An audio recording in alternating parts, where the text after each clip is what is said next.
नमस्कार. येणाऱ्या नवीन वर्षात होणार जगाचा सर्वनाश. बाबा वेंगांनी केलं भयंकर भाकीत.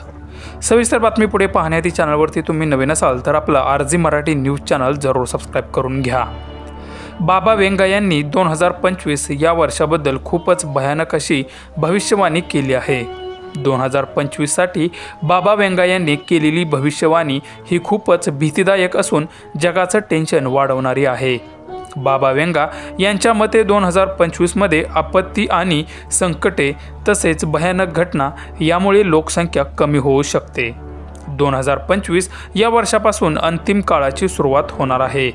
त्याचबरोबर 2025 या वर्षात युरोपमध्ये एक भयंकर युद्ध सुरू होऊ शकते आणि यामुळे खूप मोठी आपत्ती येईल आणि त्यात जीवितहानीसह मोठ्या मालमत्तेची हानीसुद्धा होऊ शकते. या युद्धामुळे केवळ आर्थिक हानीच नाही तर सामाजिक स्तरावरही मोठे नुकसान होण्याची शक्यता आहे. वेंगा यांनी रशियाचे राष्ट्राध्यक्ष व्लादिमीर पुतिन यांच्या विजयाबद्दलही वक्तव्य केलेलं आहे. त्याचबरोबर 2076 पर्यंत संपूर्ण जगात कम्युनिस्ट प्रशासनाच्या पुनरागमनाची शक्यता असेल असेही बाबा वेंगा यांनी सांगितलं आहे. एवढंच नाही तर वेंगा यांनी स्वतःच्या मृत्यूची तारीखसुद्धा सांगितली होती. 11 ऑगस्ट 1996 रोजी त्यांचा मृत्यू होईल आणि त्याच दिवशी त्यांचं निधन झालं असं सांगितलं जात आहे.